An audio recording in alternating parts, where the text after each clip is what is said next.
So here we will start from the step one. The step one goes like this, right? So we had already defined the steps.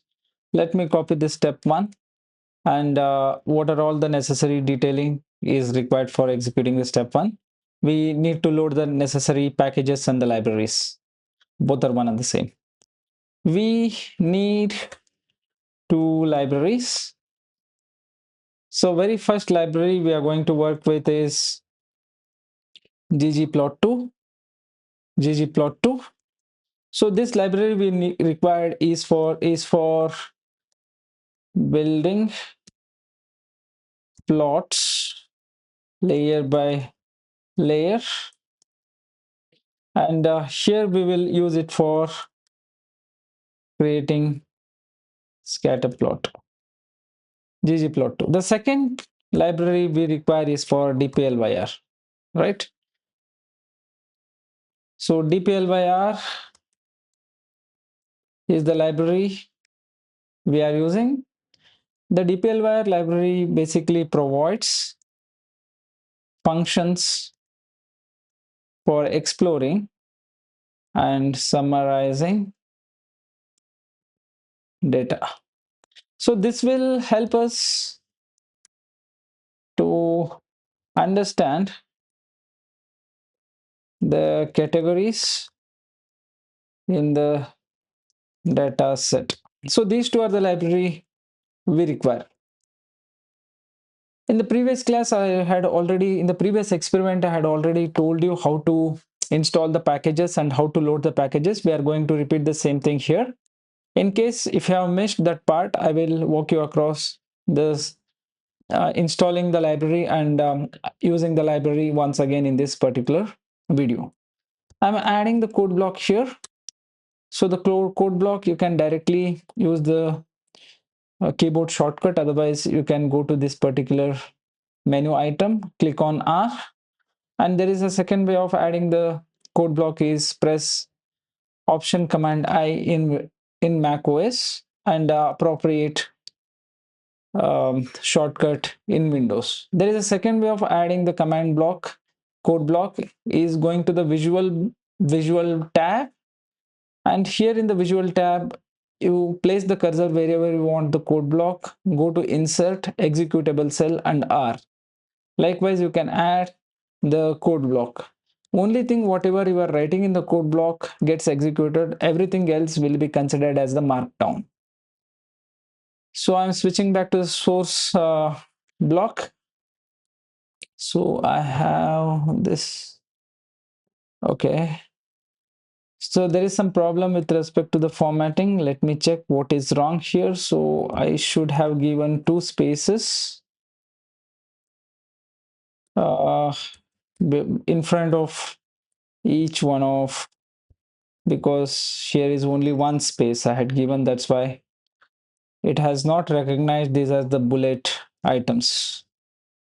So let me give two space after hyphen and let me check if it works, right? So I have corrected my mistake what I had done in the previous video, and let me check going back to the visual tab. Still it is not working. Let me fix.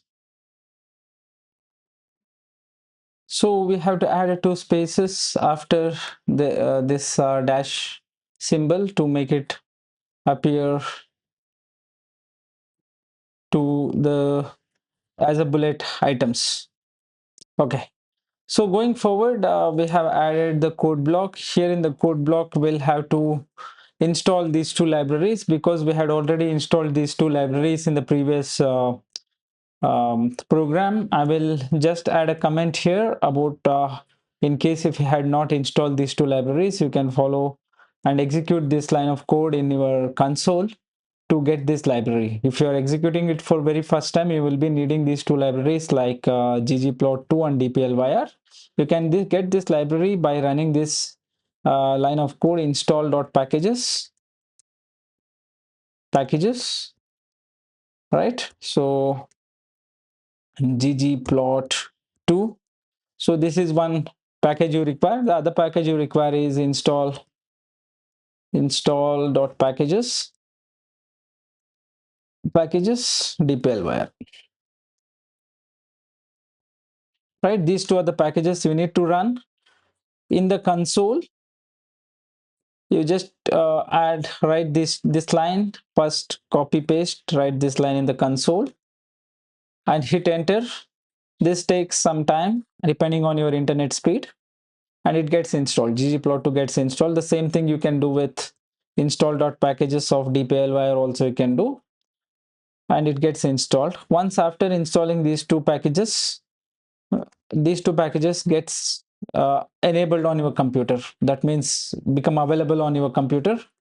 And I'm not going to do it again because I have already done it, and these two packages are available on my computer.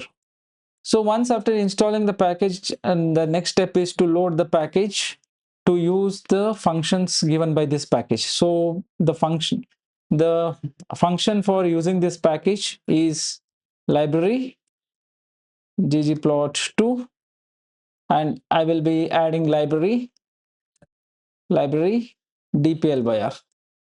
So these two are the packages we'll be using. So these two libraries are added now. Now you can click this button to verify the output. These two libraries are got attached now, and this is the output you have got. Next step is to load the required dataset that we will take up in the next part of the video. Thanks for watching. See you in the next part.